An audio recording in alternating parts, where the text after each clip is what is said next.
Telugu senior దివంగత నటి దర్శకురాలు విజయ నిర్మల వారసుడిగా నటుడు నరేష్ ఇండస్ట్రీకి పరిచయమైన విషయం తెలిసిందే. ఈయన ఎన్నో అద్భుతమైన సినిమాల్లో మంచి రోల్స్ లో నటించారు. అయితే ప్రస్తుతం నరేష్ ఎన్నో సినిమాలలో సపోర్టింగ్ రోల్స్ చేస్తూ కెరీర్ పరంగా కూడా బిజీగా ఉన్నారు. నటుడిగా ఇండస్ట్రీలో మంచి గుర్తింపు సంపాదించుకున్న నరేష్ వ్యక్తిగత విషయాల ద్వారా తరచూ వార్తల్లో ఉంటూ ఉంటారు. ఈయన పెళ్లిళ్లు విడాకుల వల్ల తరచూ వార్తల్లో కూడా నిలుస్తూ ఉంటారు. అయితే ఇప్పటికే 3 పెళ్లిళ్లు చేసుకుని తన 3 భార్యలకు విడాకులు ఇచ్చిన నరేష్ ప్రస్తుతం మరొక నటి పవిత్ర లోకేష్ తో సహజీవనం చేస్తున్నారు. ఇలా పవిత్ర లోకేష్ ని పెళ్లి చేసుకోబోతున్నారు అనే విషయం తెలియగానే అప్పట్లో నరేష్ 3వ భార్య పెద్ద సీనే క్రియేట్ చేసింది. ఇలా వివాదాలు అన్ని ఎదుర్కొని పవిత్ర లోకేష్ నరేష్ ఇద్దరు తమ జీవితంలో సంతోషంగా ఉన్నారు. ఇలా నరేష్ ఈ వయసులో నటి పవిత్ర లోకేష్ తో సహజీవనం చేస్తున్న నేపథ్యంలో వీరిద్దరి గురించి ఎన్నో రకాల రూమర్స్ అయితే బయటకొచ్చాయి. నరేష్ కేవలం పవిత్ర లోకేష్ ని డబ్బు కోసమే ట్రాప్ చేశారు అనే వార్తలు కూడా వచ్చాయి. తాజాగా ఒక ఇంటర్వ్యూ సందర్భంగా నరేష్ ఈ విషయం గురించి మాట్లాడారు. నాకు మొదటి పెళ్లి 19 సంవత్సరాల వయసులో జరిగింది. పెళ్లి తర్వాత అమ్మాయి తనతో ఉండడం ఇష్టం లేక విడిపోయింది.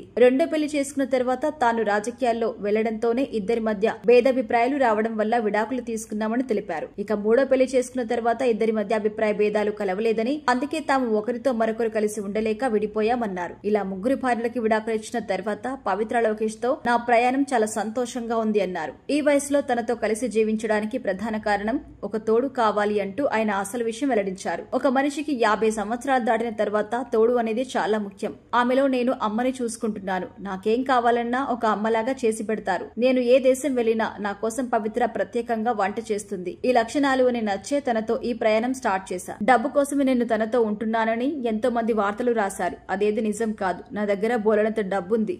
ఈ వయసులో తోడు అవసరం కనుకే తనతో సహజీవనం చేస్తున్నట్టు, తనతో నా జీవితం చాలా సంతోషంగా ఉందని ఈ సందర్భంగా నరేష్ తెలిపారు.